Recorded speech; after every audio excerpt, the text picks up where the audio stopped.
किसान, बदलते भारत की शान।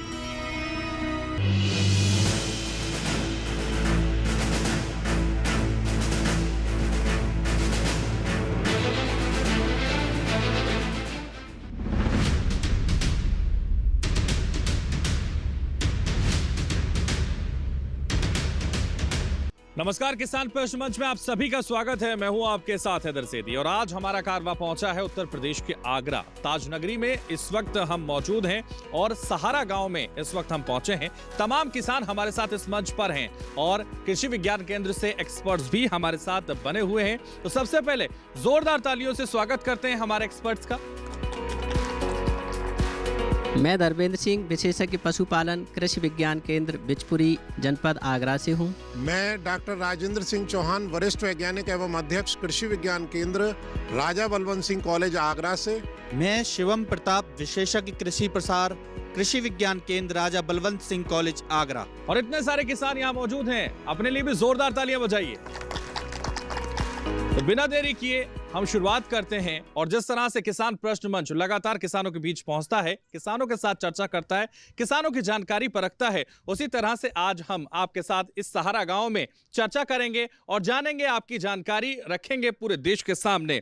तो आज का हमारा सब्जेक्ट और विषय होगा गेहूं की खेती में एफपीओ की क्या भूमिका है। ये हम समझने की कोशिश करेंगे, आपसे चर्चा करेंगे और सवाल पूछेंगे, जिसका जवाब आप लोग देंगे और किसान कप के हकदार बनाएंगे हमारे विशेषज्ञ आपको। तो इसलिए बिना देरी किए हम आगे बढ़ते हैं, सवाल आपके सामने रखते हैं और आपकी जानकारी को परखने की कोशिश करते हैं। तो देखिए, सबसे पहला सवाल गेहूं से जुड़ा हुआ ही है। गेहूं में खरपतवार नियंत्रण कब करना चाहिए? यह पहला सवाल है जिसका जवाब आपको देना है और किसान कप का हकदार बनना है। तो पहला सवाल हमने आपको बताया, गेहूं में खरपतवार नियंत्रण कब करना चाहिए, यह आपको बताना है। तो जल्दी से हाथ उठाइए और देखिए हाथ उठने लगे हैं और तमाम हाथ यहां उठते हुए नजर आ रहे हैं। तो वन बाय वन सभी किसानों से बात कर लेते हैं और समझ लेते हैं। जरा खड़े हो जाइए सबसे पहले आप भी। क्या नाम है आपका? महावीर सिंह, मैं गांव लड़ामदा से हूं और किसान उन्नति फार्मर प्रोड्यूसर कंपनी में डायरेक्टर भी हूं। उसका सही जवाब है सर कि 28 से 32 दिन के बीच में जब आपकी फसल हो जाए तब आपको दवा करनी चाहिए। 28 से 32 दिन के बीच में ये बता रहे हैं कि उसकी दवाई करनी चाहिए। और भी हाथ उठे थे तो इसलिए और लोगों से भी जान लेते हैं। जरा यहाँ से शुरुआत कर लेते हैं। आइए जरा आपसे भी बात कर लेते हैं। जी, मेरा नाम भूपेंद्र सिंह है, गांव सहारा से हूँ। और पहली पलेवट के बाद में पहला जो पानी लगता है उसके बाद में खरपतवार की दवाई देनी चाहिए। पहला पानी जो लगता है गेहूँ में, उसके बाद में खरपतवार की दवाई देनी चाहिए। बैठिए जरा, आप भी बताना चाह रहे हैं तो जल्दी से खड़े हो जाइए। मेरा नाम राजपाल सिंह सोलंकी, सहारा गांव से हूँ। ये सही है कि पहला पानी लगने के बाद में दवाई का प्रयोग करना चाहिए उसमें। पहला पानी लगने के बाद ही दवाई का प्रयोग करना चाहिए। देखिए, ये भी हैं हमारे किसान जो बताना चाह रहे हैं, इनसे भी जान लेते हैं। मैं हरवान सिंह, ग्राम सुतैणी से हूँ। मैं जो है मेरे हिसाब से जो है 40-45 दिन के अंतराल में, जैसे 40-45 दिन की पौध हो जाए हमारी, इसके बीच में ही दवा लगनी चाहिए। इसके बीच में ही दवाई लगनी चाहिए। क्या नाम बताया अपना? हनुमान सिंह। हरवान सिंह। हरवान सिंह, हाँ जी। बैठिए। हरवान सिंह जी, आप भी जरा खड़े हो जाइए, आपने भी हाथ उठाया। मेरा नाम रतन सिंह, ग्राम लड़ामदा से हूँ। जो हम पानी देते हैं, बुवाई करते हैं, उससे 32 से और 40 दिन के बीच में दवा लग जानी चाहिए। इससे हम 40 दिन में, इससे हमारे सब खरपतवार नष्ट हो जाते हैं। क्या नाम बताया? रतन सिंह। रतन, लड़ामदा के रतन हैं। और देखिए कैसे यहाँ वो इस मंच पर रतन बनते हैं, ये तो विशेषज्ञ तय करेंगे। और लोगों से भी जानते हैं। जरा आपने भी हाथ उठाया था, खड़े हो जाइए, नाम बताइए। मैं विनोद सिंह, सहारा से हूँ। 35 दिन के भीतर दवाई लग जानी चाहिए। विनोद जी बैठिए। तो देखिए एक और किसान जो हाथ उठा रहे थे लगातार, उनसे भी जानते हैं। क्या नाम है आपका? मेरा नाम ज्ञान सिंह है, मैं गांव सहारा से हूँ। दवाई पहली सिंचाई के खेत आए उठ पे 35 या 32-40 जैसे टाइम आए उस समय लगनी चाहिए। इससे पूरी खरपतवार उपज जाती है। अच्छा, हाँ। क्या नाम बताया आपने? ज्ञान सिंह। ज्ञान सिंह ने अपना ज्ञान दे दिया। देखिए हमारे किसान एक और हैं जो देना चाहते हैं अपना ज्ञान, बताइए जरा। नमस्कार जी, मैं शाहब सिंह, बरारा गांव से हूं। और ये सभी लोग बता रहे हैं, कई कई सही बता रहे हैं। मेरा भी अनुमान यही है कि 25 दिन के अंदर अंदर। और पहले तो निराई गुड़ाई करते थे, नराई करते थे, निराई के माध्यम से खरपतवार दूर किया जाता था। अब वो निराई न कर पाने के बाद अब ये दवाइयाँ हो हमारे सामने आ गई हैं, तो दवाई से खरपतवार को दूर कर सकते हैं। दवाई से खरपतवार को दूर कर सकते हैं। और भी किसान हैं जो हाथ उठा रहे हैं, उनसे भी जानते हैं। नाम बताइए सर। मेरा नाम जगवीर सिंह है। बुवाई से 35 और 45 दिन के अंदर ही दवा लग जानी चाहिए। 35 से 45 दिन के अंदर ही दवाई लग जानी चाहिए, ये कह रहे हैं आप। चलते हैं हम हमारे विशेषज्ञों के पास और उनसे जानते हैं कि किसने दिया है सही जवाब और कौन है किसान कप का हकदार, और इसका सही उत्तर क्या है वो भी हमारे दर्शकों और हमारे किसानों को वो बताएंगे। देखिए, ज्यादातर किसान बंधुओं ने जवाब लगभग सही दिया है, लेकिन जो सबसे सही उत्तर है वो दिया है ज्ञान सिंह जी ने, क्योंकि उनका जो कहना है कि पहला पानी लगने के बाद जब खेत पैर सहने लगे तो उस समय 30 से 32 दिन हमारे हो जाते हैं। तो सबसे ज़्यादा सही जवाब ज्ञान सिंह जी ने दिया है। तो किसान कप के हकदार भी जो है हमारे ज्ञान सिंह जी हैं। तो जोरदार तालियां ज्ञान सिंह जी के लिए बजाइए। आइए ज्ञान सिंह, आपको दिया जाता है किसान कप क्योंकि आपने दिया है सही ज्ञान। तो आ जाइए ज्ञान सिंह जी, जोरदार तालियां एक बार फिर से बजा दीजिए इनके लिए, क्योंकि इन्होंने सही जवाब दिया है और इसलिए किसान कप के हकदार बन गए हैं हमारे ज्ञान सिंह, और इनको दिया जाता है किसान कप। इधर आ जाइए, आपको सम्मान दिया जाता है। और उधर देखिए, जोरदार तालियां एक बार फिर से बजा दीजिए। बहुत शुक्रिया, सही जवाब आपने दिया और किसान कप के हकदार आप बन गए हैं। और लोग भी किसान कप के हकदार बन सकते हैं, लेकिन हम चाहेंगे हमारे विशेषज्ञ बताएं कि जिस तरह से सवाल पूछा गया था गेहूं में खरपतवार नियंत्रण, तो कब करना चाहिए गेहूं में खरपतवार नियंत्रण, और ये भी वो हमारे दर्शकों और किसानों को बताएं। साथ ही तमाम ऐसी जानकारी भी इससे जुड़ी हुई हमारे किसानों को दीजिए जिससे उनका लाभ हो सके, वो विकास के पथ पर आगे बढ़ सके। देखिए, गेहूं जनपद आगरा में लगभग 1.25 लाख हेक्टेयर में गेहूं की बुआई की जाती है और एक प्रमुख फसल के रूप में हमारे बीच में उपस्थित रहती है। चूंकि कोई भी फसल जब हम लोग बोते हैं तो उसमें जो हम लोग उर्वरकों का प्रयोग करते हैं वो फसल के अनुरूप करते हैं, यानी कि 1 हेक्टेयर में जितनी भी मात्रा डाली है वो फसल के रूप में डाली जाती है। लेकिन हमने अक्सर देखा है कि हमारी जो गेहूं की फसल है उसमें चौड़ी और सकरी दोनों प्रकार के खरपतवार आपको देखने को मिलेंगे, और ये जो खरपतवार है जो हमारी फसल के लिए भोजन के रूप में उर्वरक दिया गया है उसकी में हिस्सेदारी करते हैं। इसका मतलब हमारा जो उत्पादन जितना होना चाहिए उतना उत्पादन नहीं होता है। इसलिए किसान बंधुओं को इसमें खरपतवार नाशी का प्रयोग करना होता है, क्योंकि नराई करना बहुत मुश्किल काम है गेहूं में। इसलिए जो खरपतवार नाशी का प्रयोग आप करेंगे उसमें पहला पानी लग जाना चाहिए। उसके पीछे कारण ये होता है कि जब आपका पहला पानी लग जाएगा तो जितने और खरपतवार के बीज आपकी फसल के अंदर मौजूद हैं, गेहूं में मौजूद हैं, वो भी अंकुरित हो जाते हैं और एक जो जितना भी ज़्यादा मात्रा में खरपतवारों का एक साथ में नियंत्रण करना संभव होता है।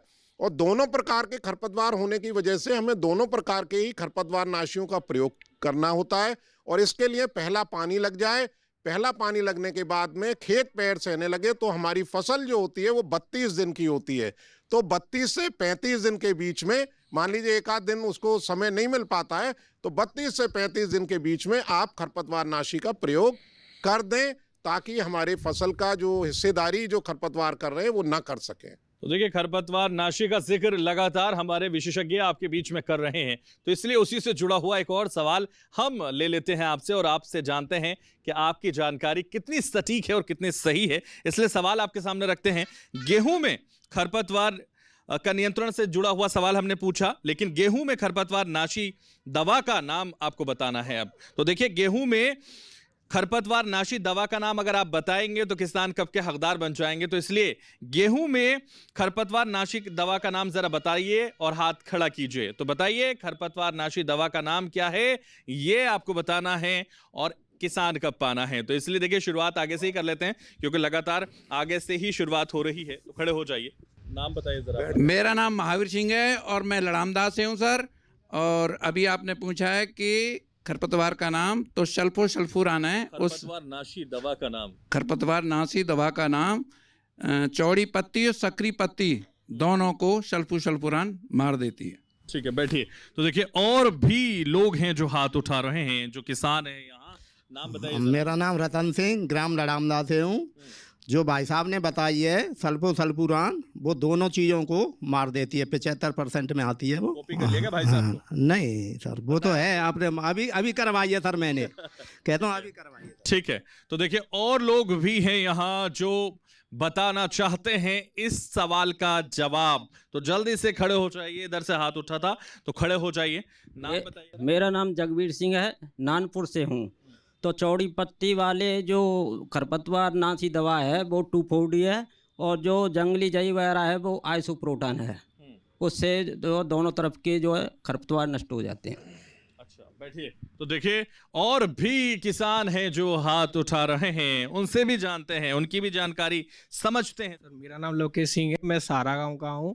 जैसे कि गेहूं में खरपतवार नाश के लिए एक तो प्रोपिनोगॉल और मेट्रीब्यूजन और इसमें क्लोडिनाफॉप भी होती है, तो ये दोनों पत्तियों के लिए चाहे चौड़ी हो या सकरी पत्ती हो सभी को नाश कर देती है। ये इससे फायदा होता है, या जड़ से लेकर जाती है और पूरा ख़त्म करती है। लेकिन जैसे क्लोडिनाफॉप और 2,4-D भी ले सकते हैं दोनों खरपतवार उनके लिए, जिससे आपका जल्द से जल्द ऊपर से ख़त्म होता है, ना कि जड़ से। 2,4-D थोड़ा जड़ से ख़त्म नहीं करती है, तो आप 2,4-D भी ले सकते हैं। और 2,4-D किस लिए ले सकते? ये चौड़ी पत्ती के लिए एथिल में इसका एथिल में होता है 2,4-D का, और प्रोपिनागॉल सकरी पत्ती के लिए केवल, और उसमें क्लोडिनाफॉप होती है और प्रोपिनागॉल होता है, और जो सकरी पत्ती के लिए होता है केवल। उसमें अगर मेट्रीब्यूजन साथ हो तो दोनों काम कर जाता है एक ही दवा, तो वो आप यूज कर सकते हैं। चौड़ी पत्ती के लिए केवल आप मेट्रीब्यूजन या 2,4-D अच्छी है, लेकिन वो अगली फसल के लिए 2,4-D सही नहीं होती है। ठीक है लवकेश, बैठिए। तो देखिए ये लवकेश हैं, युवा किसान हैं, जो बता रहे थे कि कौन सी दवा ले सकते हैं। और भी कोई किसान जो बताना चाहते हैं तो जल्दी से हाथ उठा सकता है और बता सकता है। मन में है आपके पड़ोस में जो ये किसान हैं, मुस्कुरा रहे हैं, आइए जरा नाम बताइए अपना। मेरा नाम बाबूलाल है, लगला गुजरा है, और चौड़ी पत्ती में 2,4-D काम करती है, बढ़िया करती है। मैंने लगाई है खुदे पड़े में 5-6 बीघे में, बीघा करी है मैंने, बिल्कुल खत्म कर देती है। क्या लगाई आपने? 2,4-D। 2,4-D, हाँ, तो बिल्कुल खत्म कर देती बिल्कुल है खत्म कर दिया, मैंने खुद दिया है अपने खेतों में। अच्छा, चौड़ी पत्ती वाला खत्म कर देती है। ठीक है बाबूलाल जी, बैठिए। और भी कोई किसान जो बताना चाहता है, समझाना चाहता है, या इस प्रश्न का उत्तर देना चाहता है, और अगर नहीं देना चाहता तो अब देंगे हमारे विशेषज्ञ इसका सही जवाब आपको, ताकि ये जानकारी आपके काम आ सके, और साथ ही ये भी तय करेंगे कि कौन है किसान कब का हकदार। देखिए जो प्रधान जी जो हैं उन्होंने भी सही बताया, लेकिन एक दवा का नाम उन्होंने बोला है, जबकि लवकेश जी ने जो ज़्यादा बेटर उसको एलाबोरेट किया है, बताया है कि इस तरीके से कौन कौन सी चौड़ी और सकरी पत्ती के खरपतवारों में दवाएं, तो जो विजेता है किसान कप के वो लवकेश जी रहेंगे इसमें। आइए लवकेश, जोरदार तालियां इस युवा किसान के लिए बजाइए, क्योंकि इन्होंने दिया है सही जवाब और पूरी जानकारी देने की कोशिश इन्होंने की थी, इसलिए इन्हें किसान कप से नवाजा जाता है और भी मौका दिया जाएगा उन लोगों को। लेकिन इनके लिए जोरदार तालियां बजाइए जरा, उधर देखिए।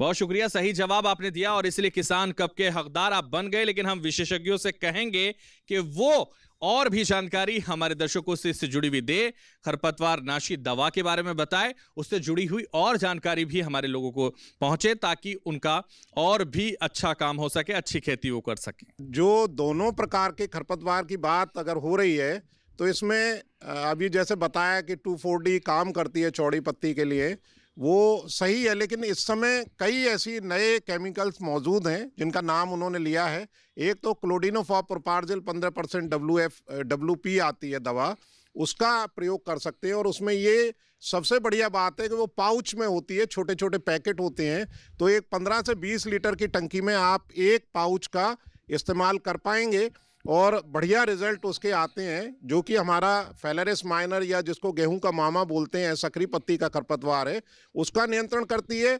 साथ ही साथ अगर चौड़ी पत्ती का भी मान लीजिए आपके खेत में बथुआ है, खरतुआ है, तो आपको उसके लिए मेट सल्फ्यूरॉन एथाइल का भी प्रयोग कर सकते हैं। ये दवा बहुत अच्छी है, या 2,4-D का भी आप प्रयोग कर सकते हैं। इसके अलावा जो सल्फा सल्फ्यूरॉन की बात चली है 13.5% WP की, वो दवा दोनों प्रकार के खरपतवारों का जो है नियंत्रण करती है। लेकिन कभी कभी ये देखने में आता है कि अगर आप उस दवा का प्रयोग कर रहे हैं तो भविष्य में अगर आप जैसे ज्वार बाजरा की खेती अगर करने जा रहे हैं तो उससे थोड़ा सा उसका असर आपकी फसल में देखने को मिलता है। इसलिए बेटर यही है कि आप लोग क्लोडिनोफॉप प्रोपार्जिल और मेट सल्फ्यूरॉन मिथाइल का प्रयोग करें। कहीं कहीं आपको ये भी देखने को मिलेगा कि जो चौड़ी पत्ती के खरपतवार हैं वो नष्ट नहीं हो रहे हैं या उनमें रेजिस्टेंस पावर डेवलप हो गई है, तो आप उसके लिए कार्फेंटाजोन इथाइल नाम की एक दवा है, 40% डीएफ में आती है, डिफ्यूजिंग एलिमेंट है, जिसका बहुत अच्छे परिणाम है। अगर आप उसका प्रयोग करेंगे तो चौड़ी पत्ती का एक भी खरपतवार आपके खेत में नहीं रहेगा। धन्यवाद सर। और लोग भी बन सकते हैं, और लोगों को भी मौका देने की कोशिश हम करेंगे, लेकिन अगर हम सवाल पूछेंगे तो जवाब देना होगा, तभी आप किसान कप के हकदार बन पाएंगे। यहां रुकेंगे एक छोटे से ब्रेक के लिए, फौरन हाजिर होंगे।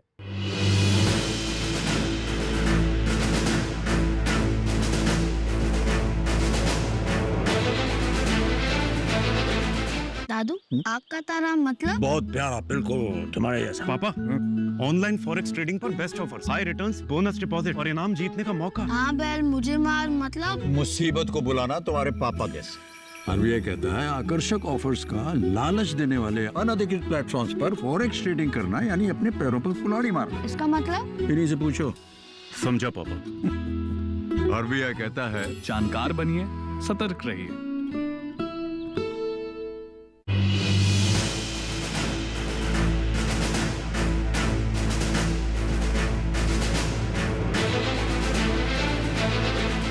तो ब्रेक के बाद किसान प्रश्न मंच में एक बार फिर से आप सभी का स्वागत है। और लगातार जो सेशन यहां चल रहा है, जो प्रश्न उत्तर यहां चल रहे हैं, उस सिलसिले को हम आगे बढ़ाते हैं और भी प्रश्न आपके सामने रखते हैं और जानते हैं कि किसको है सही और सटीक जानकारी और हमारे किसान क्या वाकई जानकारी रखते हैं, ये समझने के लिए और सवाल हम आपके सामने रखते हैं। लेकिन अब सवाल होंगे एफपीओ से जुड़े हुए। एफपीओ से जुड़ा हुआ ये सेशन है और इसमें हम एफपीओ की भूमिका पर आपसे बात करेंगे और समझेंगे कि कितनी जानकारी आपको है। तो सबसे पहला सवाल यही है कि किसान उत्पादन संगठन क्या है, एफपीओ क्या है, ये आपको बताना है। तो जल्दी से हाथ उठाइए और बताइए कि किसान उत्पादन संगठन क्या है, एफपीओ क्या है, ये आपसे समझेंगे। और ये समझाने के लिए लगातार हमारे जो यहाँ के महावीर प्रधान हैं वो हाथ उठा रहे हैं। तो सबसे पहले इनसे ही समझते हैं। आइए जरा खड़े हो जाइए, नाम बताइए। मेरा नाम महावीर सिंह है और जो एफपीओ है वो किसानों का एक संगठन है जिसमें 300 से 1500 किसान जुड़ सकते हैं, जिसमें 10 डायरेक्टर होते हैं और अपने क्षेत्र का क्या है वो दूर दराज तक भी आप रख सकते हैं उसमें, और सभी लोग मिलकर उसमें सहयोग प्रदान करते हैं। धीरे धीरे इसी तरह से एफपीओ आगे बढ़ता है। आपने ठान लिया है कि किसान कब लेके ही जाना है।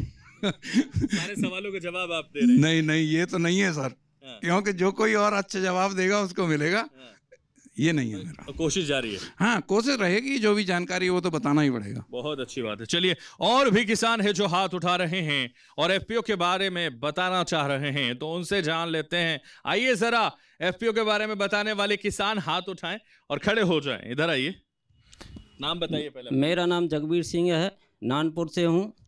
ये किसान जो फार्मर प्रोड्यूसर कंपनी है, ये कंपनी इसलिए आई है कि हमको समय समय पर किसान को जानकारी देनी है और जो हमसे जो कंपनी लाभ दे रही है किसानों को, उसको लाभ दे रही है।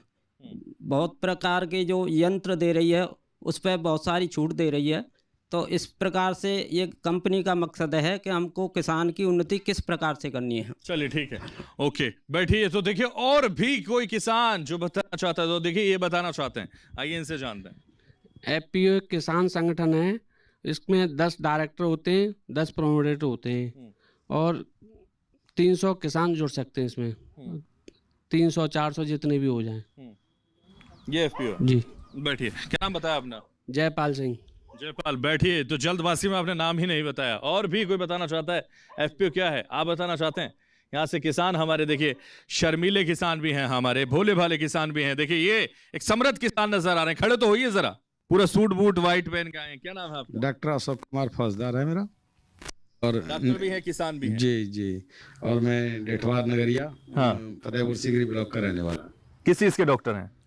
ह्यूमन डॉक्टर हूँ मैं। ह्यूमन डॉक्टर हैं। अच्छा, तो प्रैक्टिस भी करते हैं और किसानी भी करते हैं। खेती किसानी कैसे क्या करते हैं? खेती ये गेहूँ, सरसों, आलू सारी चीज़ करते हैं। एफपीओ से जुड़े हुए हैं? हाँ, जुड़े तो हैं। तो कितनी बदली है आपकी जिंदगी एफपीओ से जुड़कर, और एफपीओ क्या है जरा हमारे दर्शकों को बताइए। अभी जुड़े हैं, कुछ दिन हुए हैं, तो जो भी नई नई जानकारियाँ हैं वो एफपीओ से मिल रही हैं कि क्या खाद कब देना चाहिए। अभी आए हैं? जी जी। कब तक रहेंगे? रहेंगे ही जब तक चलेगा। ठीक है, एफपीओ के बारे में क्या कहना चाह रहे थे? ठीक है, एफपीओ किसानों के लिए ये जानकारियाँ मतलब दे रहे हैं तो अच्छी बात है ये तो। डॉक्टर अशोक जी, देखिए, अशोक द ग्रेट हमारे किसान हैं और बता रहे हैं कि क्या वो एफपीओ से जुड़कर कर पा रहे हैं। और भी कोई किसान बताना चाहता है तो जल्दी से हाथ उठा सकता है। आप उनको बता रहे हैं, आप तो खड़े हो जाइए जरा, आपका नाम तो बताइए, जरा नाम तो बताइए, खड़े तो होइए। मेरा नाम विनोद सिंह है, गांव सहारा से। हाँ विनोद जी बताइए। ये एक संगठन, अच्छा संगठन है, किसानों को जागृत करता है, किसानों को जागरूक करता है। और भी कोई बताना चाहता है तो जल्दी से, आप जरा बलवान किसान लग रहे हैं हमारे, जरा खड़े तो होइए। मेरा नाम सौदान सिंह सोलंकी है, मैं गांव नगला गुजरात से, सौदान सिंह सोलंकी है, गांव नगला गुजरात से हूँ और मडाकुर आगरा। और मतलब ये है कि संगठन अच्छा है और लोगों को काफ़ी मदद करता है। अगर जुड़ेंगे तो फायदा लेंगे, नहीं तो कोई जुड़ेंगे तो फायदा लेंगे, नहीं तो सब चीजों से ही होता है, जुड़ने से फायदे नुकसान तो होते हैं। देखिए, और भी कोई किसान जो बताना चाह रहे हैं, ये बताना चाह रहे हैं, इनसे भी जान लेते हैं। नाम? मैं पुष्पेंद्र सिंह सोलंकी, ग्राम सहारा से हूँ। ये एफपीओ जो है, जो एक किसान संगठन है, और इस संगठन में किसानों को जुड़ने की कोई लिमिट नहीं है। कितने भी किसान साथी हमारे इसमें जुड़ सकते हैं। और ये एक गवर्नमेंट की तरफ से बना संगठन, एकत्रित बनाया हुआ है। और इसमें जो गवर्नमेंट का जो भी लाभ होता है संगठन के माध्यम से, एफपीओ के माध्यम से सीधा किसानों तक पहुंचता है। जैसे कोई चीज़ हम खरीद रहे हैं, कृषि यंत्र खरीद रहे हैं, तो हम एफपीओ के जरिए हम यहाँ पर अप्लाई करेंगे तो हमें बहुत जल्दी अपना यंत्र छूट के समय पर मिल जाएगा, छूट के साथ। ठीक है, क्या नाम बताया? पुष्पेंद्र सिंह सोलंकी। पुष्पेंद्र बैठिए। तो देखिए, अब हम चलते हैं आगे, और एक और किसान जो काफी देर से हाथ उठा रहे हैं उनसे भी जानते हैं, और उसके बाद हम विशेषज्ञों के पास जाएंगे। फार्मर प्रोड्यूसर कंपनी का उद्देश्य है कि सरकार ने ये कंपनी जो बनवाई है, ये केवल किसानों की कंपनी है। इसमें केवल खतौनी धारक किसान ही इसमें जुड़ेगा। और एक ऑफिस बनाई जाती है इसके लिए, जिसमें एक सीईओ होता है, एक अकाउंटेंट होता है। 3 साल तक सरकार उस ऑफिस को चलाने के लिए मदद भी करती है। इसलिए मदद करती है, सरकार का मानना है कि किसान की इस एफपीओ के माध्यम से आय में वृद्धि हो और किसान स्वरोजगार प्राप्त करें। जिस तरह से व्यापारी लोग किसान के उत्पादन को लेकर के वो प्रोसेसिंग करके व्यापार करते हैं, और किसान से 2000 रुपये कुंटल गेहूँ खरीद लिया और उसे ही वो 40 रुपये प्रोसेसिंग करके 40 रुपये किलो के रूप में, आटे के रूप में उसे प्रोसेसिंग करके दे रहे हैं। तो सरकार का मानना है कि किसान भी प्रोसेसिंग करे इस एफपीओ के माध्यम से। सरकार एफपीओ के माध्यम से किसान को राहत देती है। अगर एफपीओ के द्वारा अगर कोई किसान अगर प्रोसेसिंग करता है, जैसे मैं मान लूं कि कोई आटा चक्की लगाता है, तो उस आटा चक्की के लिए सरकार देती है उसमें 35% तक, उस उपकरण खरीदने के लिए, चक्की खरीदने के लिए सरकार 35% तक किसान को मशीनरी में राहत देती है, अनुदान देती है। और बाकी किसान लगाए और स्वरोजगार उत्पन्न करे। ये उनके किसानों की आमदनी बढ़ाने के लिए सरकार प्रयासरत है। यही उद्देश्य है किसान उत्पादक संगठन का, इसीलिए संगठन बनाए गए। क्या नाम बताया? मोहन सिंह चाहर। मोहन सिंह चाहर। तो देखिए, मोहन सिंह चाहर ने भी जवाब दिया है, और देखिए तालियां भी बज रही हैं उनके लिए। लेकिन अब हमारे विशेषज्ञ तय करेंगे कि किसने सही जवाब दिया, कौन किसान कब का हकदार है। साथ ही हम चलते हैं विशेषज्ञों के पास और जानते हैं उनसे।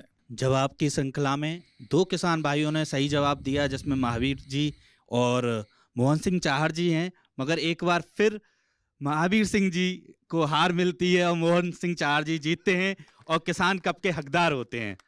मोहन सिंह चाहर के लिए जोरदार तालियां बजाइए। देखिए, सही जवाब दिया है इन्होंने, और इसलिए हमारे विशेषज्ञों ने इनको तय किया है कि किसान कब दिया जाए। जोरदार तालियां बजती रहिए।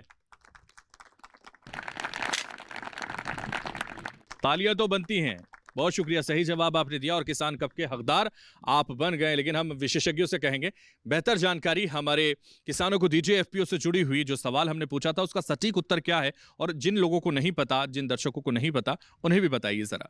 जैसा कि सभी किसान भाई जानते हैं, आज किसान भाइयों की जोत जो होती जा रही है वो कम होती जा रही है, और उसकी सबसे प्रमुख वजह यह है कि आज विकास बहुत हो रहा है, इमारतीकरण हो रहे हैं और वंशावृद्धि बढ़ रही है। जैसे कि आपके पुत्र के 2 पुत्र हुए, उसमें आपकी ज़मीन का बंटवारा हुआ और किसान भाइयों पर ज़मीन कम होती गई, उनके इमारतीकरण भी होता गया, उन्होंने घर भी बनाते रहे तो ज़मीनें कम हुई।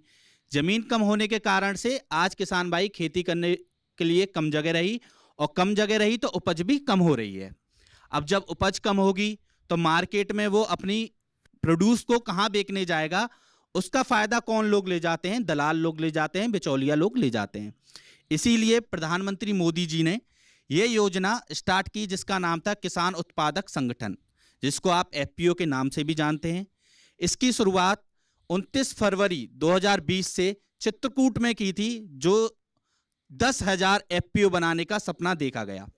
आज जून 2024 तक 8850 एफपीओ बना दिए गए हैं, आगे भी एफपीओ बनाए जा रहे हैं।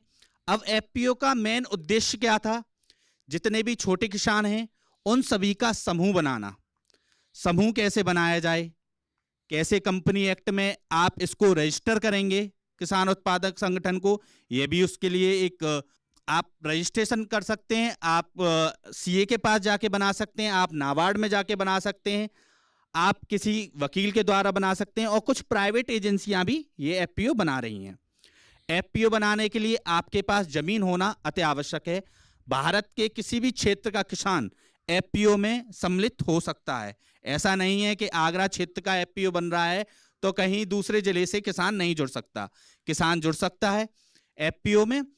आपको उसके लिए उस पर जमीन होना अति आवश्यक है, खसरा खतौनी होनी चाहिए, बैंक की पासबुक होनी चाहिए और बिजली का बिल होना चाहिए। और सबसे महत्वपूर्ण बात यह है उसमें आपका नाम, पिताजी का नाम, आपका एड्रेस सेम होना चाहिए। अगर उसमें अंतर है तो आप एफपीओ बनाने में दिक्कत महसूस करेंगे। इसी के साथ साथ जब आप एफपीओ बनाएंगे तो उसमें आपको सदस्य बनाने पड़ेंगे। सदस्य का क्राइटेरिया क्या है? सदस्य आप 300 से लेकर 1500 बना सकते हैं, अत्यधिक 1500 और कम से कम 300 सदस्य आपके एफपीओ में होने चाहिए। जैसे कि फार्मर ने बताया, मोहन सिंह चाहर जी ने बताया, उसमें एक सीईओ होता है जो आपके लेखा जोखा का ख्याल रखता है, आपका कितना बजट आ रहा है, आप क्या कर रहे हैं, आपका उत्पादन कितना हो रहा है, ये सब वो देख रहा है। इसी के साथ साथ एफपीओ जब आप बनाएं तो आप एक बात का अवश्य ध्यान रखें कि एफपीओ को किसी एक सब्जेक्ट पे बनाएं। जैसे आप तिलहनी फसल पे बनाना चाहते हैं तो तिलहनी फसल पे बनाएं, पशुपालन में बनाना चाहते हैं तो पशुपालन पे बनाएं। एफपीओ का मुख्य उद्देश्य ये था, प्रधानमंत्री जी ने भी यही सोच के एफपीओ की गणना की कि किसान भाइयों को उद्यमिता विकास का एक मौलिक दर्शन हम अपने भारत देश में दिखाएं और वर्ल्ड क्षेत्र में हम उद्यमिता के नाम से पहचाने जाएं। किसान भाई जब तक उद्यम की तरफ नहीं जाएगा तब तक उसका विकास नहीं हो सकता, इसलिए एफपीओ की स्थापना की गई। अब एफपीओ में आप जिस भी सब्जेक्ट पे बनाए, मान के चलिए आपने तिलहनी फसल पर एफपीओ बनाया। अब जब आप तिलहनी फसल पे एफपीओ बनाएंगे तो आप अगर एफपीओ को एफपीओ की तरह से रन करेंगे तो उसमें फायदा नहीं है। आप एफपीओ को उद्यमिता की तरफ ले जाएंगे। तिलहनी फसल को, सरसों आपने की हुई है, सरसों को आप कन्वर्ट कीजिए तेल में, खर में, आप राई में, तो आपका विकास होगा, आप मार्केट की ओर जाएंगे। जब तक आप फसल का मूल संवर्धन नहीं करेंगे तब तक आप एफपीओ में आगे नहीं बढ़ पाएंगे। इसके बाद आप एक चीज और कर सकते हैं, साथ में साथ मार्केट में आपको ख्याल रखना पड़ेगा कि आपका जो भी प्रोडक्ट आप बना रहे हैं उसकी ब्रांडिंग, पैकेजिंग का भी ध्यान रखना पड़ेगा। फसाई लाइसेंस लेना पड़ेगा। आप ये सब लाइसेंस लीजिए, अपने उत्पादन को एक प्रोडक्ट के रूप में लाइए और उसको एक बाजार में अपनी नई पहचान दीजिए। तो नई पहचान आप दे सकते हैं बाजार में अपने प्रोडक्ट को, और कैसे दे सकते हैं ये विशेषज्ञ लगातार आपको बता रहे थे।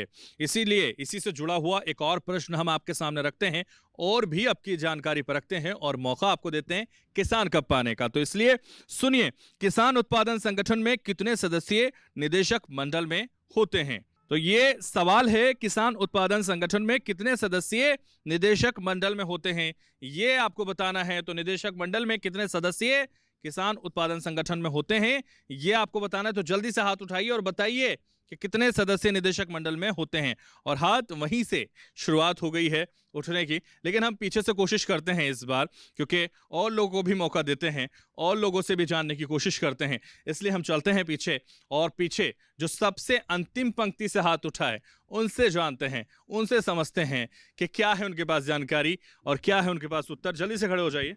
मेरा नाम पुष्पेंद्र सिंह सोलंकी है। इसमें 13 सदस्य होते हैं। कमेटी में 13 सदस्यों की संख्या होती है। 6 सदस्य होते हैं, 6 करके 2 सदस्यों का ग्रुप होता है। उनमें से ही सदस्यों के माध्यम से ही खाता खोला जाता है, तब एफपीओ का संचालन होता है। ठीक है, पुष्पेंद्र बैठिए। तो देखिए, और भी हाथ यहाँ से उठ रहे थे, और भी लोग बताना चाहते हैं, तो उनसे जानते हैं। मुझे लगता है आप बताना चाहते हैं, तो जल्दी से खड़े हो जाइए। नाम बताइए पहले, उधर देखिए। मेरा नाम जगवीर सिंह है। इसका एक मतलब अध्यक्ष होता है, और इसके लिए कोषाध्यक्ष होता है, और बाकी के सदस्य होते हैं, वो सब मिलकर के इसको चलाते हैं। हमने सदस्यों की संख्या पूछी थी। चलिए बैठिए जगवीर जी, और लोगों को मौका देता है। ये जरा आप खड़े हो जाइए, आप तो खड़े होइए। नाम क्या है आपका? राजवीर। राजवीर जी बताइए सर। हाँ। ठीक है, जो मिलता है सब ठीक है, सबको मिलता है। हाँ, सबको मिलता है। हाँ। सदस्य भी बताएंगे कितने? सर मुझे नहीं मालूम कितने हैं इसमें। अच्छा। हाँ। निदेशक मंडल में सदस्य नहीं पता आपको? ना, मुझे नहीं पता। क्या करते हैं आप? खेती करते हैं। क्या खेती करते हैं? गेहूँ करते हैं। अच्छा। हाँ। ऐसा मतलब गेहूं में कोई तकनीकी खेती में कोई बदलाव आया आपकी जिंदगी में? हाँ, आया। कैसे? जैसे बोते हैं हम, मशीन से बोते हैं, वो सुपरू फेंक देते हैं। जैसे पानी लगाया उसमें, पानी लगा के पैर सह गया उसमें, फिर देखते हैं खरपात उपजा कि नहीं उपजा, और पाम सहने लग जाए उपजा आया, उसमें दवा दे दो। दवा देने के बाद उसमें पानी दे दो, फिर पीछे हाथ फेंक दो। चलिए बैठिए। तो देखिए, और भी कोई किसान जल्दी से बताना चाहते हैं तो हाथ उठा सकता है, और हाथ पीछे से उठ रहा है, इसलिए उनसे जानते हैं। जल्दी से खड़े हो जाइए। नाम बताइए पहले। जयपाल सिंह। 10 होते हैं मंडल में। मंडल निदेशक में 10 5 से 10 होते हैं। 5 से 10 होते हैं। पहले 10 होते हैं और 5 से 10 होते हैं। थोड़ी देर में 15 से 20 तो नहीं होते हैं? नहीं। चलिए बैठिए। तो देखिए, और भी कोई किसान बताना चाहता है, और एक हाथ जो सबसे पहले उठा था, जो लगातार उठ रहा है, उनसे भी जानते हैं, उनसे भी कोशिश करते हैं कि इस बार क्या जानकारी वो दे पाएंगे, और क्या किसान कप के हकदार वो बन पाएंगे। मेरा नाम महावीर सिंह है, और मंडल निदेशक में 10 होते हैं, जिसमें 5 एक्टिव होते हैं और 5 नॉन एक्टिव होते हैं। ठीक है, तो कि कोशिश इन्होंने की है, लेकिन इनकी कोशिश कितनी सटीक और सही है ये तो हमारे विशेषज्ञ ही बताएंगे, क्योंकि इस मंच पर लगातार विशेषज्ञ ही तय करेंगे कि कौन है किसान कप का हकदार। साथ ही बेहतर जानकारी भी वो हमारे दर्शकों को, हमारे किसानों को देंगे। इस उम्मीद के साथ चलते हैं हमारे विशेषज्ञों के पास। जैसा कि हमारे एंकर भाई ने बोला, कोशिश करने वाले की कभी हार नहीं होती है। इसी बात पर महावीर प्रधान जी इस बार किसान कप के विजेता हैं। देखिए, बहुत जल्दी करी उन्होंने घोषणा करने में, क्योंकि बहुत देर से ये कोशिश कर रहे थे, और कोशिश कामयाब हुई है। जोरदार तालियां इनके लिए बजाइए। बहुत उत्साहित भी हैं ये किसान कप पाके, टॉप लगा के, कैप लगा के। देखिए, बहुत सुंदर किसान है। बहुत शुक्रिया, आपने सही जवाब दिया, इसलिए किसान कप के हकदार आप बन गए। बैठिए आप। जोरदार तालियां इनके लिए एक बार फिर से बजा दीजिए। ये चाह रहे थे कि तालियां और बजे। तो चलते हैं हमारे विशेषज्ञों के पास, वो बताएंगे बेहतर जानकारी कि कितने मंडल में सदस्य होने चाहिए, कितनी जानकारी वो हमारे दर्शकों को देते हैं जो उनके काम आई। देखते हैं। किसान उत्पादक संगठन में 10 सदस्य होते हैं, जैसा कि महावीर जी ने बताया। 5 प्रमोटिंग डायरेक्टर और 5 मेन डायरेक्टर होते हैं। मेन डायरेक्टरों में एक चेयरमैन होता है। प्रमुख बात यह है कि इन सदस्यों का काम भी एफपीओ में मुख्य होता है। जितनी भी आपकी योजनाएं आ रही हैं या जितना भी आपका कार्य हो रहा है एफपीओ से रिलेटेड, वो सभी यही मेन डायरेक्टर देखते हैं। या जो भी आप रणनीति बना रहे हैं, आप एफपीओ के अंदर कोई ट्रेनिंग लेने जा रहे हैं, तो उसका भी निर्माण एफपीओ की समिति गठित करती है। जो हम किसान भाइयों के सदस्य बनते हैं, 300 से लेकर 1500, उनमें से ही चयनित सदस्यों को जोड़ा जाता है, उनको ट्रेनिंग पे भेजा जाता है, और यही प्रमुख डायरेक्टर इन सब चीज़ों को देखते हैं। साथ ही साथ जितना भी लेखा जोखा होता है, उसको किस तरह से स्पेंड करना है, ये भी सदस्य कमेटी ही आपका निर्णय लेती है। चाहे आप एफपीओ में किसी आड़त की दुकान लें, चाहे आप किसी पेस्टिसाइड की दुकान लें, इन सब का जितना भी लेखा जोखा, जितना भी आप कार्य देखेंगे, जितना भी निर्णय होते हैं, वो सभी यही डायरेक्टर लेते हैं। जो प्रमुख 5 डायरेक्टर होते हैं उनकी भूमिका ज़्यादा होती है और प्रमोटिंग डायरेक्टरों की भूमिका थोड़ी कम होती है। तो देखिए, लगातार एफपीओ से जुड़ी हुई जानकारी हमारे जो किसान हैं उनको लगातार दी जा रही है हमारे विशेषज्ञों द्वारा। ये जानकारी आगे भी जारी रहेगी। यहाँ रुकेंगे एक छोटे से ब्रेक के लिए, फौरन हाजिर होते हैं।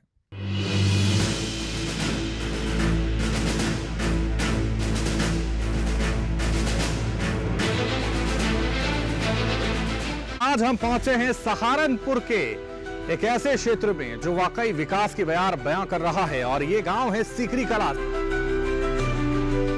जल, वायु और भूमि प्रदूषण मुक्त करने के लिए इन्होंने नैनो डीएपी और नैनो यूरिया एक बहुत अच्छी पहल है विश्व में। 11 आवास बने हमारी योजना में, शौचालय हैं जिसके जो गए वो भी सर बन रहे हैं, मनरेगा सर वो भी चल रही है। 18-20 घंटे बिजली मिल रही, किसान सम्मान निधि सबकी किसानों को मिल रही। देखिए सहारनपुर से कार्यक्रम किसान यात्रा 21 जनवरी मंगलवार दोपहर 3 बजे, पुनः प्रसारण रात 9:30 बजे, सिर्फ डीडी किसान पर।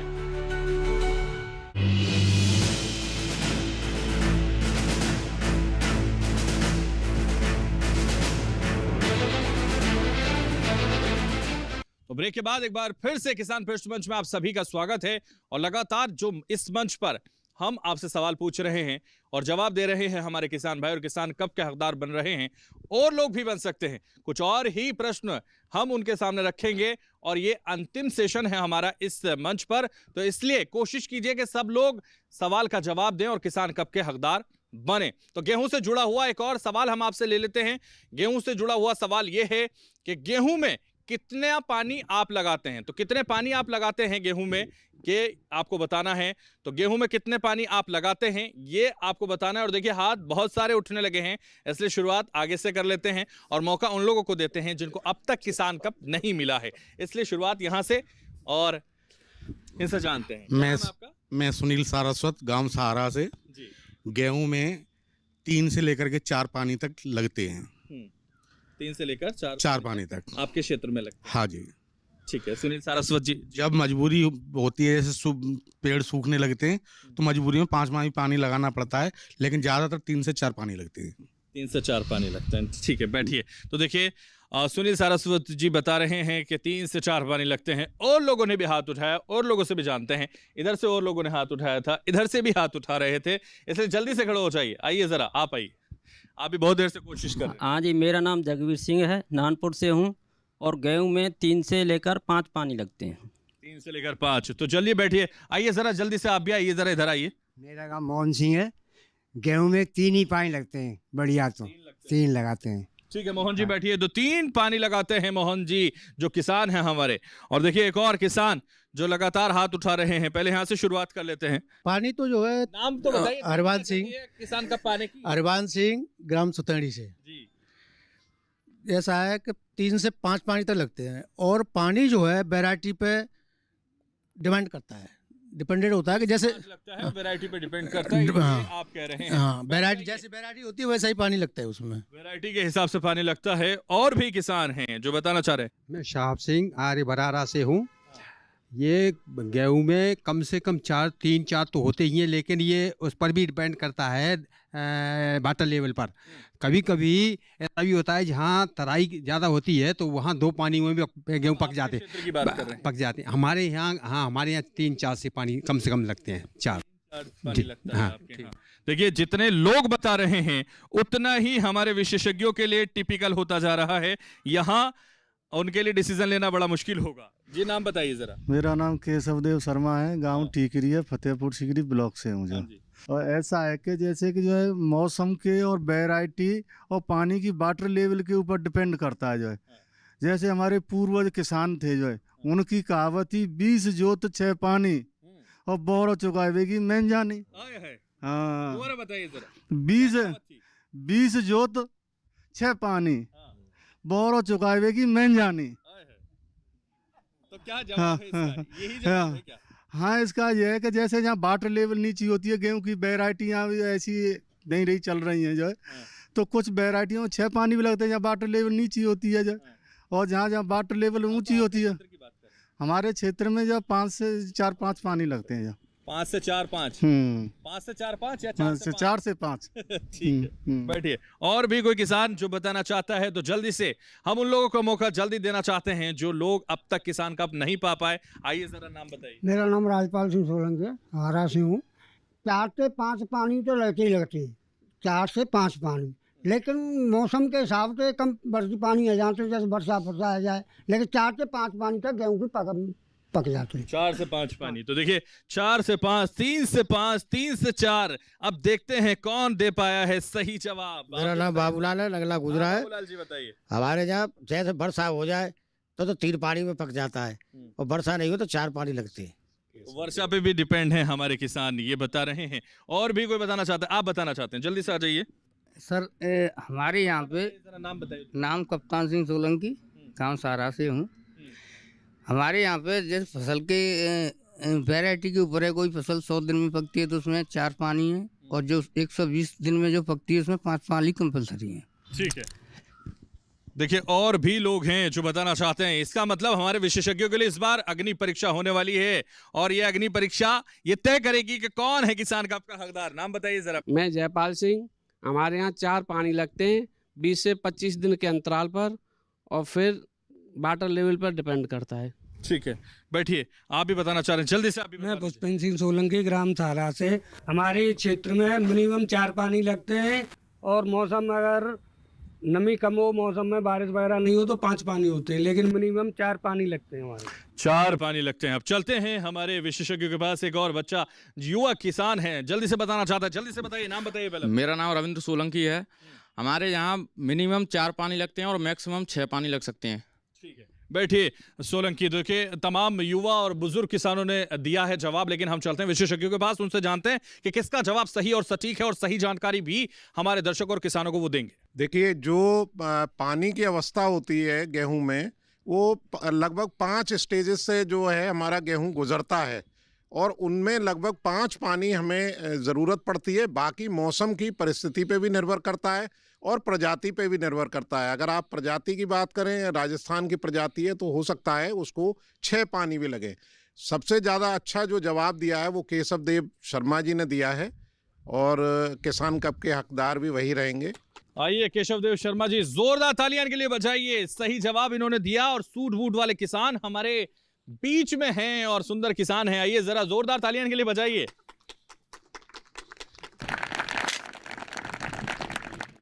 बहुत शुक्रिया, सही जवाब आपने दिया और किसान कप के हकदार आप बन गए हैं। और हम एक और सवाल आपके सामने रखते हैं, गेहूं से जुड़ा हुआ एक और सवाल। गेहूं का भूसा पशुओं को कितना खिलाना चाहिए, ये सवाल है।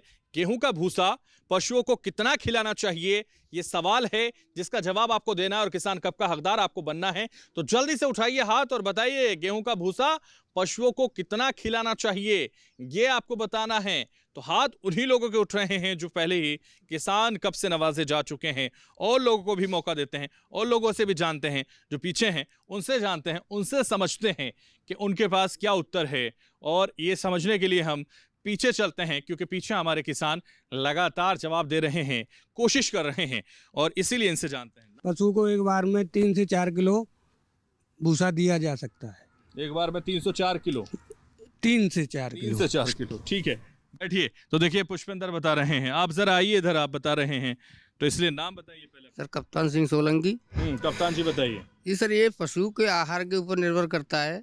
कोई पशु का आहार अधिक है तो उसे 10 किलो भी दे सकते हैं, और जितना वो संतुष्ट हो उसके आधार पर उसे दलिया और उसके साथ खिला सकते हैं। तो कैसे, मतलब क्या जवाब क्या देना चाह रहे हैं ताकि आवाज वहां तक पहुंचे और कब यहाँ तक आ जाए? मिनिमम 10 किलो तो भूसा रोजाना चाहिए। 10 किलो मिनिमम भूसा, अधिकतम 15 किलो एक पशु के लिए। अधिकतम 15 किलो 15 किलो भूसा चाहिए, ये आप कह रहे हैं कप्तान सोलंकी। और भी किसान बताना चाह रहे हैं, आप बताना चाह रहे हैं। मैं जयपाल सिंह, एक बार में पशु को 2.5 से 3 किलो भूसा चाहिए एक बार में। 2.5 से 3 किलो हाँ, भूसा एक और बार में चाहिए। हाँ, दाना भी साथ में। दाना भी मिलाकर चाहिए जी उसमें। जी। बैठिए जयपाल, और भी कोई किसान बताना चाहता है? और हाथ देखिए यहाँ से भी उठ रहा है, जो लगातार उठ रहा है, इसलिए इनसे जान लेते ये सब पशु के ऊपर डिपेंड करता है। अगर छोटा पशु है, हल्का पशु है, कितना चाहिए? हाँ, कम से कम दोनों टाइम में छोटे पशु के लिए 8 किलो चाहिए और बड़े पशु के लिए 12 किलो चाहिए। ठीक है, बैठिए। 8 किलो या 12 किलो। देखिए एक और बुजुर्ग किसान जो कोशिश कर रहे हैं कि सही जवाब वो देंगे। नाम बताइए पहले अपना। महाराज सिंह सोलंकी। जी सोलंकी साहब बताइए। किसान एक ऐसा व्यक्ति है जिसके पास कई तरह के पशु रहते हैं। अब बकरिया को थोड़े से बसाते काम चल जागो, लवेरू को थोड़े से तो चल जागो, और भैंसे आ गई धींगा हजाने की तो बाका ज़्यादा भूसा चाहिए, जाग की लिमिट ना है सर।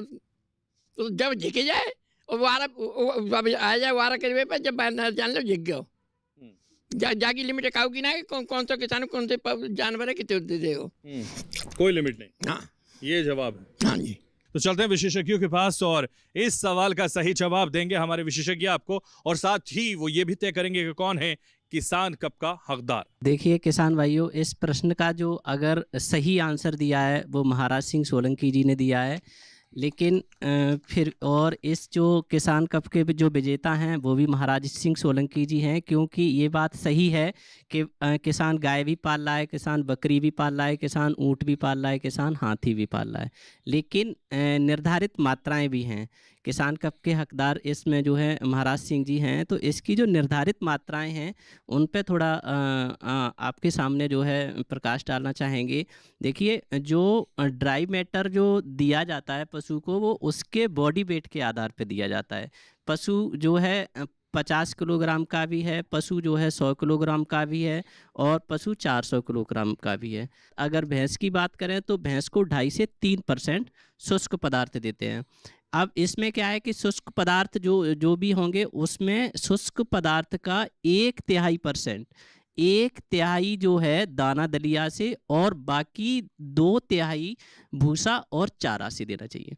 किसान भाइयों, हम सभी जानते हैं कि खेती और पशुपालन एक दूसरे के पूरक हैं, और लगभग में गेहूं के साथ अन्य फसलों के भी जो अवशेष हैं वो पूर्णतः फसलों के अवशेष जो है पशुओं के उपयोग में लाए जाते हैं। तो देखिए, विशेषज्ञों ने तय किया कि महाराज सिंह सोलंकी जो बुजुर्ग किसान हैं, ये किसान कप के हकदार हैं। ये जोरदार तालियां के लिए बजाइए, क्योंकि इन्होंने दिया है सही जवाब और इसलिए इन्हें नवाजा जाता है किसान कप से।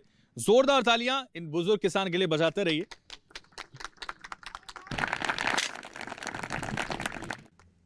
बैठिए, बहुत शुक्रिया।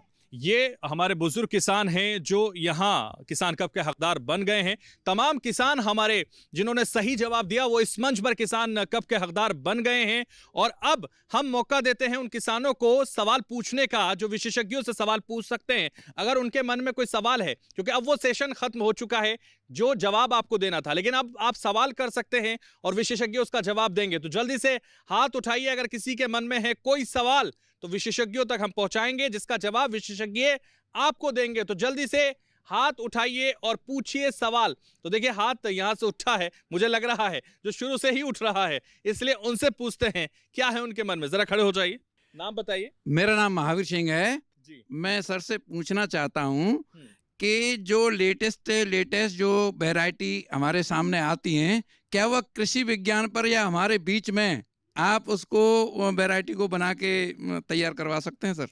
बैठिए आप, तो विशेषज्ञ देंगे जवाब। हर साल बहुत सारी वैरायटी जो है भारतीय कृषि अनुसंधान संस्थान या कृषि विश्वविद्यालयों द्वारा हमारे सामने रखी जाती हैं, और कृषि विज्ञान केंद्र का हमेशा प्रयास रहता है कि उस प्रजाति को ला करके, हमारा मेन जो कार्य रहता है वो रहता है कि हम उसका डेमोन्स्ट्रेशन दें और उसके फीडबैक को आईसीआर को दें कि ये जनपद आगरा में ये प्रजाति काम कर रही है या नहीं कर रही है। उसी आधार पर जैसे थार प्रजाति आलू की जनपद आगरा में आई है, और सबसे बड़ी समस्या क्या होती है कि जो प्रजाति की मात्रा होती है वो बहुत कम होती है। उन्होंने एक बैग दे दिया, यानी कि 40-50 किलो प्रजाति दे दी, तो जो किसान, बहुत सारे किसान बंधु ऐसे भी हैं जो आईसीआर या हमारा सीपीआरआई सेंटर है वहाँ तक जाना भी पसंद नहीं करते कि 40-50 किलो आलू हमें मिल रहा है तो हम उसका कैसे उसका यूज़ करेंगे, क्योंकि किराए भाड़े में इतना पैसा खर्च हो जाता है। जबकि मैं आपको बताऊंगा कि आलू की एक प्रजाति पिछले साल केवल 42 किलो थी और उसकी अभी नंबर्स नहीं है, और वो 7 लाख रुपए तक की उसकी बोली लगी थी 1 क्विंटल की। तो ये सबसे इम्पोर्टेंट है। और ऐसा नहीं है कि कृषि विज्ञान केंद्र नई प्रजाति देता नहीं हो। हम लोगों के यहाँ जो बीज उत्पादन का कार्यक्रम है उसके अंतर्गत गेहूं की काफ़ी मात्रा में बीज तैयार करके नई प्रजाति, जैसे अभी आपने देखा होगा सरसों की DRMR 150-35 प्रजाति हम लोगों ने तैयार करके पूरे जनपद में दी। गिरिराज प्रजाति जो मस्टर्ड की थी वो दी। तो इस तरीके की बहुत सारी प्रजातियां तैयार करते हैं। कृषि विज्ञान केंद्र से प्रधान जी तो बहुत जुड़े हुए हैं, और बाकी यहाँ किसान बंधु जितने भी बैठे हैं वो भी जुड़े हुए हैं। तो हमेशा ही अगर आपको ऐसा लगता है, अभी एक प्रजाति आपने देखी होगी सरसों की जो आनंद, जो हमारा एग्रीकल्चर विश्वविद्यालय उसने दी थी पिछले साल, बाघ सिंह सिकरवार जी ने मेरे को दिया, तो मैंने पत्र लिख करके उनसे 1 किलो जो है सरसों वहाँ से मंगाई, उन्होंने बुआ, लेकिन उसकी परफॉर्मेंस यहाँ जनपद में अच्छी नहीं रही। तो ऐसा नहीं है, केंद्र हमेशा किसानों के बीच में कार्य कर रहा है। तो आप जब भी कहेंगे हमेशा तत्पर है। मेरी पूरी टीम जो कृषि विज्ञान केंद्र की वो भी हमेशा तत्पर रहती है। जाहिर है आपको जवाब मिल गया होगा, लेकिन और भी हैं किसान जो उठा रहे हैं हाथ और पूछना चाहते हैं सवाल। तो आइए पहले आप दोनों के सवाल ले लेते हैं और उसके बाद दोनों के जवाब एक साथ हमारे विशेषज्ञ आपको देंगे। मेरा नाम रतन सिंह, ग्राम लड़ामदा से हूँ।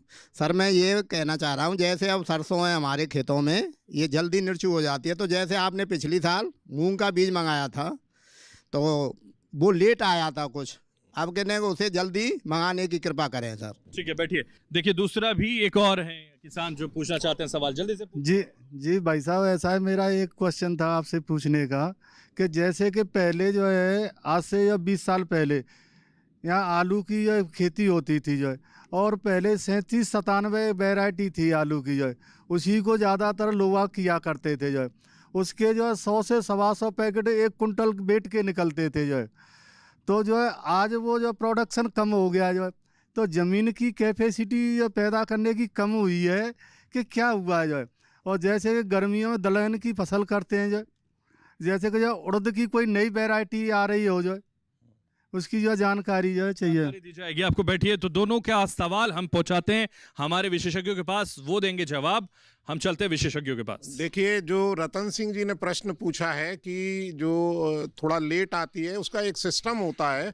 प्रजाति लेने के लिए अगर किसान बंधु स्वयं तैयार रहता है तो वो जा कर के ला सकता है। हमारी जो प्रोसेसिंग रहती है उसके अंतर्गत प्रयास करते हैं। पिछले साल जरूर थोड़ा सा लेट हुआ जिसकी वजह से प्रजाति नहीं मिली, और बहुत सारे हमारे किसान बंधु ऐसे भी हैं जो हमारा ICR का इंस्टीट्यूट है कानपुर में, इंडियन पल्स रिसर्च इंस्टीट्यूट, वहाँ से भी जा कर के ट्रेनिंग लेके अपनी प्रजाति लेकर के आए हैं।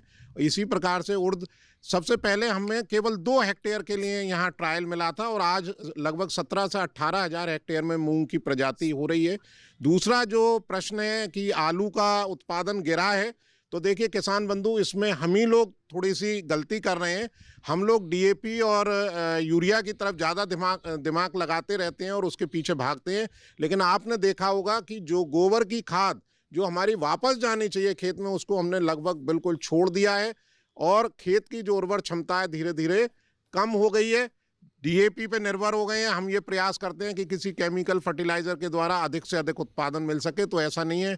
माइक्रो न्यूट्रिएंट की आवश्यकता होती है, और वो हमारे जो 17 तत्व हैं वो सारे तभी हमें उपलब्ध होते हैं जब हम गोबर की खाद का, वो भी गोबर की खाद हमारी गड्ढे में बढ़िया ढंग से बनी होनी चाहिए, और गड्ढा भी एनारोबिक रेस्पायरेशन के द्वारा बना होना चाहिए। यानी कि आप गड्ढे में खाद को भर दें, गोबर को भर दें, और उसको मिट्टी से अच्छे ढंग से ढक दें।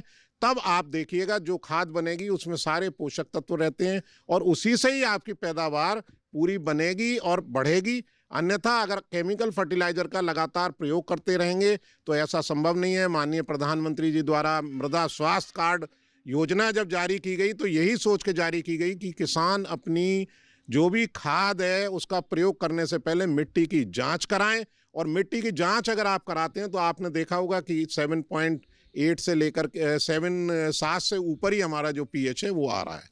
तो तमाम किसानों से हमने सवाल किए जिसका जवाब आप लोगों ने दिया, और इस मंच पर हमारे साथ विशेषज्ञ जुड़े। तो सबसे पहले शुक्रिया अदा करते हैं जोरदार तालियों के साथ हमारे विशेषज्ञों का। और इतने सारे किसान हमारे साथ इस मंच पर जुड़े तो आपका भी शुक्रिया अदा करते हैं, जोरदार तालियां बजाइए। तो फिर किसी नई जगह नई जानकारी के साथ होंगे हाजिर। तब तक के लिए हमें दीजिए इजाजत। देखते रहिए दूरदर्शन किसान। नमस्कार।